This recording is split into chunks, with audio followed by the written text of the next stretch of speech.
Hello friends এই ভিডিওটোত মই ৰেশিও and প্ৰপৰ্চনৰ কিছুমান কোৱেশ্চনছ আপোনালোকৰ লগত ডিছকাছ কৰিম আৰু ইয়াত যোনখিনি কোৱেশ্চনছ মই ডিছকাছ কৰিম এই কোৱেশ্চনছখিনি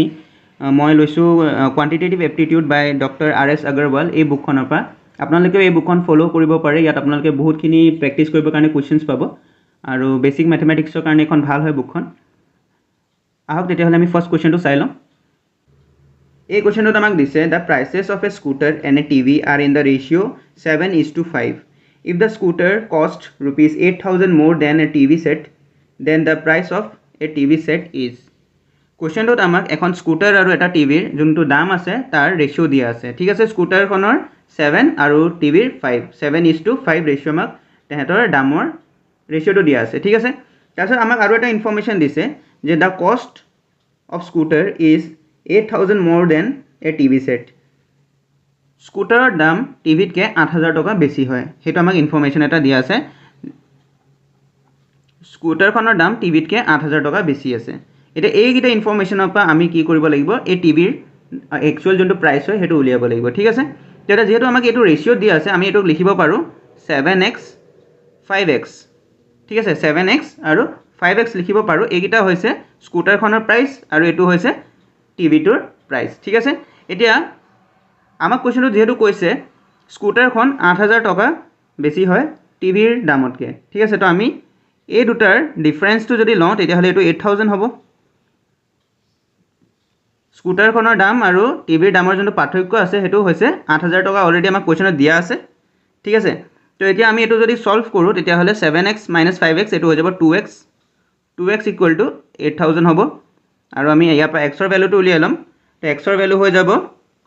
8,000 by 2 তাৰ মানে 4,000 এতিয়া আমি যেহেতু xৰ ভ্যালু পাই গলো এতিয়া আমি টিভিৰ কষ্টটো উলিয়াই ল'ব পাৰিম টিভিৰ কষ্টটো কেনেকৈ উলিয়াব পাৰিম যেহেতু আমাক ইয়াত ৰেচিঅ'টো দিয়া আছিলে 5 আৰু এইটো 5x আছে একচুৱেল প্ৰাইচটো তো xৰ ঠাইত আমি xৰ ভ্যালুটো পুট কৰি দিম যোনটো 4,000 আছিলে তো ইয়াৰ পৰা টিভিৰ দামটো ওলাই যাব 20,000 rupees তাৰমানে ইয়াৰ আনসাৰটো হৈ যাব Option number A. Question to dise an amount of rupees 735 was divided between A, B and C. If each of them had received rupees 25 less, their shares would have been in the ratio of 1:3:2. The money received by C was. So question to amak koise je eta amount of rupees 735 এই টকাটো তিনিটা মানুহৰ মাজত divide কৰি দিয়া হ'ব আৰু হেগিটা হৈছে A B আৰু C ঠিক আছে কিন্তু ইয়াতে আমাক কৈছে যোনটো 735 रुपीस আছে হে 735 रुपीस টো যেতিয়া ভগোৱা হ'ব তাপা যদি 25 रुपीस কমাই দিয়ে প্ৰত্যেকটো পা কি কৰা হ'ব 25 रुपीस কমাই দিয়া হ'ব তো 735 পা যদি আমি 25 A পাও কমাও B পাও 25 কমাও আৰু C পাও 25 কমাও তেতিয়া হলে টোটাল কিমান হৈ যাব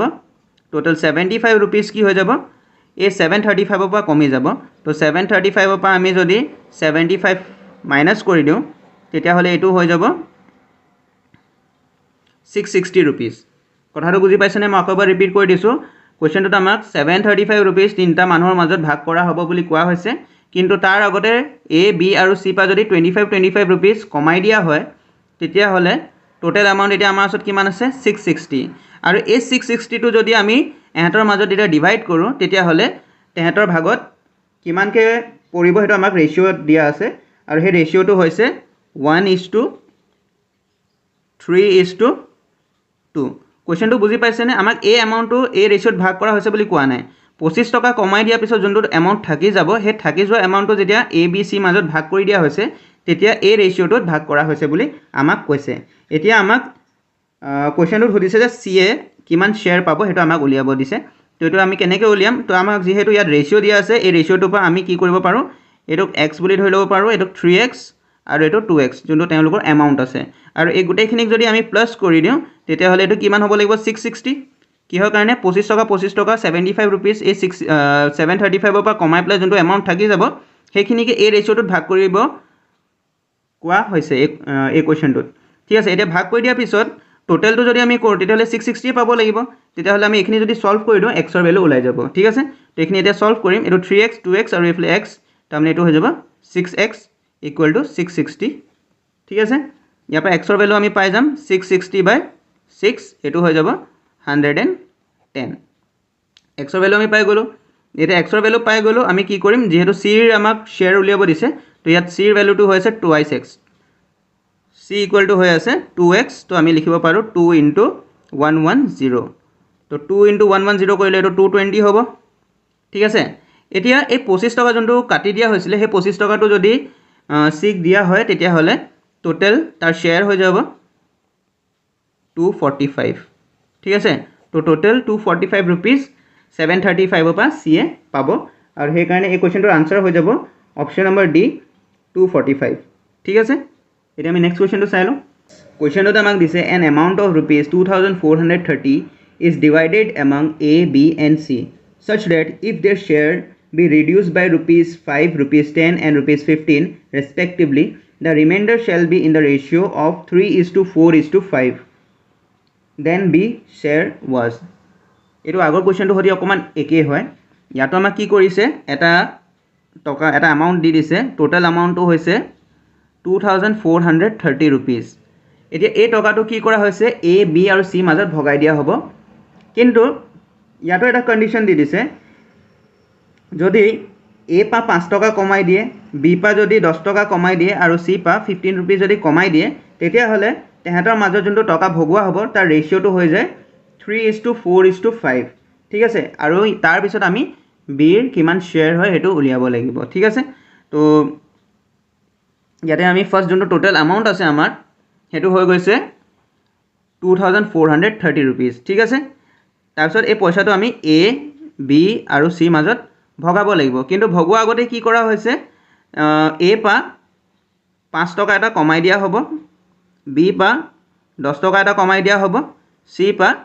15 টকা এটা কমাই দিয়া হ'ব ঠিক আছে তো আমি যদি এগিটা টোটাল কৰো তেতিয়া হলে এটো 5 + 10 15 15 + 15 30 টোটাল रुपीस 30 কি হৈছে এ 2430 रुपीस পা কমাই দিয়া হ'ব ঠিক আছে তো এটো হৈ যাব 2430 - 30 তাৰ মানে এতিয়া এমাউন্টটো হৈ আছে 2400 এটা এই 2400 যোনটো এমাউন্ট আছে এই এমাউন্টটো যদি a b আৰু c মাজত ভাগ কৰি দিয়া হয় তেতিয়া হলে হে ভগাওতে যোনটো ৰেশিও হ'ব হেতু হ'ব 3:4:5 এটা ৰেশিওতে আছে 3:4:5 ঠিক আছে এতিয়া এইগিটাক যদি আমি এড কৰি দিও এহেতৰ যোনটো শেয়াৰ আছে সেইগিটাক আমি যদি প্লাস কৰি দিও তেতিয়া হলে টোটাল এমাউন্টটো কিমান হ'ব টোটাল এমাউন্টটো 2400 হ'ব কিহৰ কাৰণে 5 টকা 10 টকা 15 টকাটো কমাই দিছিলে মানে টোটাল 30 रुपीस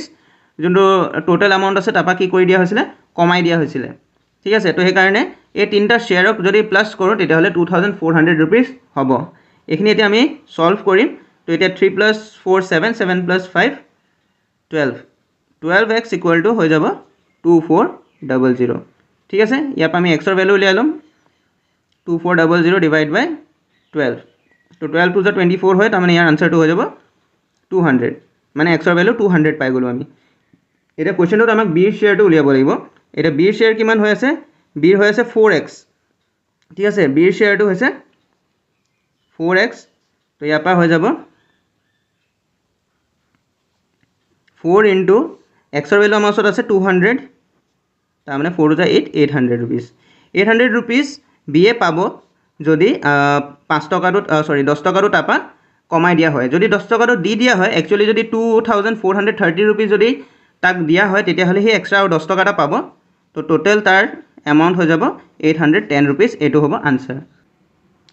এই কোৱেশ্চনত আমাক দিছে the ratio between two numbers is 3:4 and their LCM is 180 the first number is কোৱেশ্চনত আমাক দুটা নম্বৰৰ ৰেশিও দিয়া আছে আৰু সেই দুটা নম্বৰক যদি আমি a আৰু b বুলি ধৰো তেতিয়া হলে a:b = হৈ আছে 3:4 ঠিক আছে এটা হে দুটা নম্বৰৰ LCM আমাক দিয়া আছে হে দুটা নম্বৰৰ LCM হ'ব 180 ঠিক আছে আৰু যেহেতু হে নম্বৰ কিটা আমি নাজানো আমাক উলিয়াব দিছে এতিয়া আমি এই ৰেশিওটো পা হে নম্বৰ দুটা 3x আৰু 4x বুলি কনসিডাৰ কৰি লওঁ ঠিক আছে 3x আৰু 4x হ'ব হে নম্বৰ কিটা এতিয়া আমি ৰেশিওৰ যদি LCM লওঁ তেতিয়া হলে এটো 3 হয় আৰু এটো 4 হয় তাৰ মানে এই ৰেশিও কিটাৰ LCM হৈ যাব 12x ঠিক আছে নম্বৰ কিটাৰ LCM আমাক দিয়া আছে আৰু বৰ্তমান যেহেতু আমাক ৰেশিও দিয়া আছে হে ৰেশিও কিটা হৈছে 3:4 হে কাৰণে আমি নম্বৰ কিটা ধৰি লব পাৰো 3x আৰু 4x ঠিক আছে আৰু 3x আৰু 4x ৰ যদি আমি LCM লওঁ তেতিয়া হলে হেতু হৈ যাব 12x ঠিক আছে যিহেতু নাম্বাৰকেইটা একেই হ'ব আমি যদি এক্সৰ ভেলু গম পাওঁ আৰু এক্সৰ ভেলু পুট কৰোঁ তেতিয়াহ'লে কি হ'ব আমি নাম্বাৰকেইটা পাই যাম সেইকাৰণে এই এলচিএম কেইটা কি হ'ব ইকুৱেল হ'ব তো 12x ইকুৱেল টু আমি লিখিব পাৰোঁ 180 ঠিক আছে আৰু ইয়াৰ পৰা আমি এক্সৰ ভেলু উলিয়াই ল'ম 180/12 180/12 কৰিলে এইটো হৈ যাব 15 তো আমি এক্সৰ ভেলু পাই গ'লোঁ 15 এক্সৰ ভেলু যিহেতু পাই গ'লোঁ আমি 3x আৰু 4x পাই যাম তো 3x ইকুৱেল টু হৈ যাব 3 × 15 আৰু এইটো হৈ যাব 45 আৰু 4x ইকুৱেল টু হৈ যাব 4 × 15 তো এইটো হৈ যাব 60 ঠিক আছে তো এই দুটা নাম্বাৰ ওলাই গ'ল 45 আৰু 60 কুৱেশ্যনটো মই আৰু এবাৰ ৰিপিট কৰি দিওঁ কুৱেশ্যনটোত আমাক দুটা নাম্বাৰৰ ৰেচিঅ' দিয়া আছে 3:4 আৰু নাম্বাৰকেইটাৰ এলচিএম দিয়া আছে যোনকেইটা একচুৱেল নাম্বাৰ হয় তাৰ আমাক এলচিএম দিয়া আছে 180 ঠিক আছে যেহেতু আমাক ৰেচিঅ' দিয়া আছে আমি 3x আৰু 4x সেই নাম্বাৰকেইটাক ল'ব পাৰোঁ আৰু 3x আৰু 4xৰ যদি আমি এলচিএম লওঁ সেইটো 12x হ'ব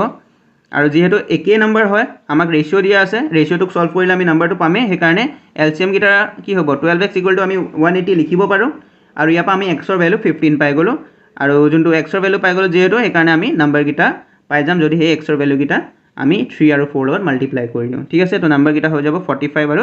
60 তো এই ভিডিঅ'ত ইমানখিনিয়ে নেক্সট ভিডিঅ'ত আমি আৰু বাকী কুৱেশ্যনছ ডিছকাছ কৰিম থেংক ইউ